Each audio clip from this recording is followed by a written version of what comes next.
we're back. This is Elliott Serrano and Jose Melendez coming to you from Dreamland Comics in Schaumburg, Illinois. On the Comic Culture Warrior YouTube channel, thank you for joining us. And this is the part that we call Last Rants.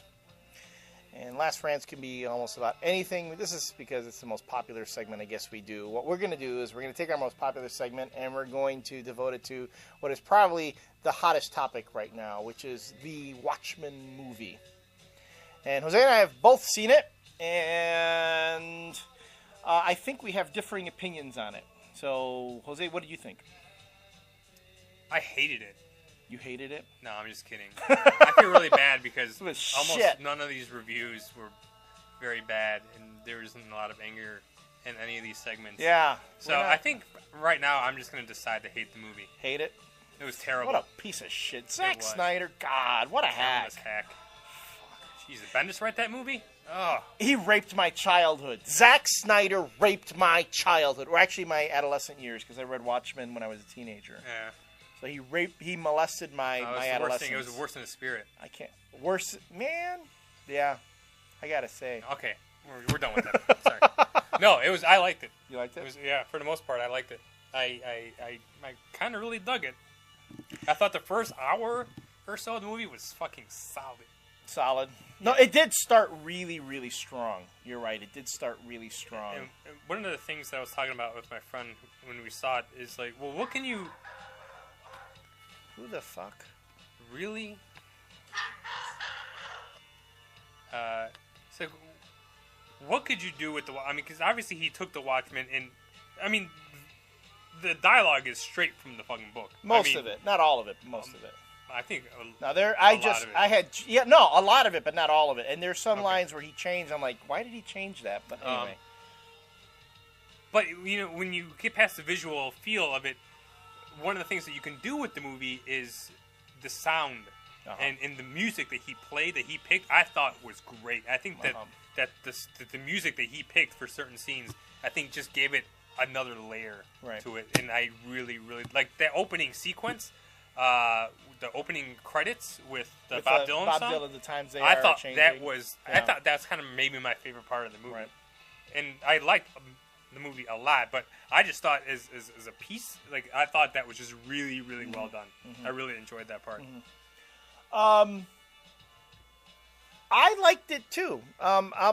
When I saw the movie, I was of two minds about it.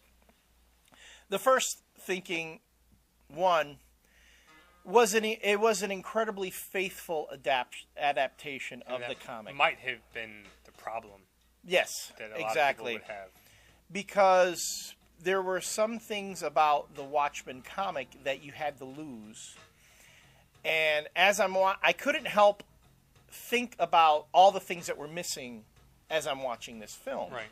And at one point, it became very clinical for me. I was thinking, all right, well, that backstory's gone, that part's gone, that part's gone. Why should I care about any of these people then? Because without all that backstory informing you about those particular characters, you don't really become emotionally invested in them. You become very emotionally invested in Laurie's story arc in the comic book, okay? She's a woman trying to live up to her mother's expectations, which is really played out a lot in the miniseries, and the whole relationship with her and Dan Dreiberg. I thought that was actually one of the strong parts of the movie. It was the interaction between those two characters. Yeah. I thought that was like I forgot the guy's name. The guy who played Dan Dreiberg. He was in that Hard Candy movie. Right. Something Wilson, maybe. But I thought he was like by far the best part of the movie. He was perfect, pitch perfect with that character. So if you just give me the performances themselves, like the Dan Dreiberg character was the second most sympathetic character in the movie, and then Laurie, third most sympathetic. But that's such a great actress. I thought she was good. I thought she was good in the Dan Dreiberg or in the Dan scenes. Yeah. But the scene on Mars... but at that point, that's what's tough. She has to basically act opposite of special effect. Exactly. And that's tough. And she's not the type of actress I think can do that. Yeah, she had a hard time with that. It came out very cold, and I was like... Right.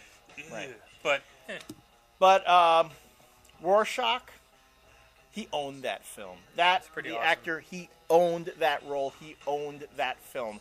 That to me was the crown jewel of the film right there. the one part though that they actually changed, well, they changed the ending, but the other part that was a glaring difference from the comic book was the scene where Rorschach is reminiscing about the child child killer. killer. Yeah. And when he handcuffs the guy, Mm-hmm. and then he takes the meat cleaver. And he butchers the guy, yeah. Right. That It doesn't didn't happen in the comic. And no. I don't understand why they changed that. No, I because in don't- the original yeah. version, in the comic, he handcuffs the guy, puts down a saw, Right. and lights the house on fire, and pretty much tells the guy, you can either cut your hand off and escape, or you can just die in the fire. Right. And then he just leaves it at that. Right. And that was his decision. Right. But I don't know why they changed that. No, you're right. And that seemed a and little here's- gratuitous to me. It was gratuitous, but here's me and my friend were talking about this, and these are the two things that we came up with. One, people would be like, "Oh, they ripped off Saw, the movie Saw," Right, which right. in turn ripped off Watchmen for that one scene when Which Carrie it- Elwes is Yeah, but they also did. That was also done in Mad Max. right. Right. I just actually was talking to somebody today, and Yeah. they brought it back, and I completely forgot Yeah. that they did that in Mad Max. Right. So yeah, I guess. Yeah. But the other one was like the other reason we thought it might have been it's like in the comic book when that book came out in the 80s, that was a pretty dark scene. Yes. For a superhero to do that. Right. But now, 20 years later in the society, Yeah. it wouldn't even make a dent No. into anybody. It's not that dark of a moment anymore. No. And 'Cause you isn't got- it- yeah. and that's like says a lot That's about it. like society that in order to drive home the point of that whole scene, he needs to just chop the guy in the face numerous times to get the same effect that the original scene in the comic in the 80s had. Right. And that is kind of creepy. Yeah. No, I mean, again, if people will accept the Sentry ripping off the head off of a woman, and that's a holy shit moment, like cool. Yeah, you need to ratchet up even more to be able to elicit an emotional response from people.